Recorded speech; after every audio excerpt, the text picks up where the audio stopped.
কোটি কোটি টাকার সম্পদ ও খ্যাতি ছেড়ে সন্ন্যাসিনী হয়ে মহাকুম্ভে আসা এই 5 সন্ন্যাসিনীর গল্প শুনলে আপনি হতবাক হয়ে যাবেন। বিশেষ করে প্রথম স্থানে থাকা সন্ন্যাসিনীর কাহিনী শুনে আপনার গায়ে কাঁটা দিতে পারে। পঞ্চম স্থান, লরেন পাওয়েল জবস।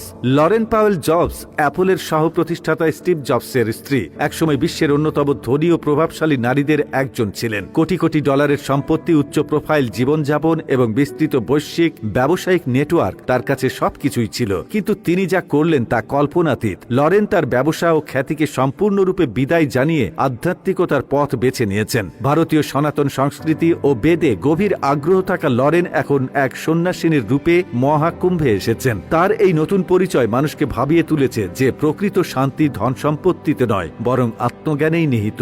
চতুর্থ স্থান, সন্ন্যাসিনী হর্ষ রিসারিয়ার গল্পও রহস্যে ভরা। একসময় তিনি তার সৌন্দর্য ও গ্ল্যামার জগতের জন্য পরিচিত ছিলেন। মডেলিং, উচ্চ প্রোফাইল পার্টি ও ঝলমলে জীবনযাপন তার জীবন ছিল যেন কোনো সিনেমার কাহিনী। কিন্তু হঠাৎ করেই তিনি সবকিছু ছেড়ে সন্ন্যাস গ্রহণ করেন। আধ্যাত্মিকতা গ্রহণ করার পর তিনি মহাকুম্ভে সনাতন ধর্ম ও বেদ শিক্ষার প্রচার করছেন। এখন তিনি এক সন্ন্যাসিনী যিনি জীবনের গভীর রহস্য বুঝতে ও শেখাতে আত্মনিয়োগ করেছেন। তৃতীয় স্থান, যোগমাতা কেইকো আইকাওয়া। যোগমাতা কেইকো আইকাওয়া ছিলেন জাপানের অন্যতম ধনী ও অভিজাত পরিবারের সদস্য। ব্যবসা ও সমাজে তার এক বিশাল পরিচিতি ছিল। তবে সবসময় তার মনে হাহাকার ছিল, কিছু যেন অপূর্ণ রয়ে গেছে। যোগ ও ধ্যানের সন্ধানে তিনি ভারতে আসেন, যেখানে তিনি সম্পূর্ণভাবে ভারতীয় সনাতন সংস্কৃতি গ্রহণ করেছেন। বহু বছর হিমালয়ে কঠোর তপস্যা করার পর তিনি এক সিদ্ধ যোগিনী হয়ে ওঠেন। তার যাত্রা প্রমাণ করে যে আধ্যাত্মিকতার কোনো সীমা নেই।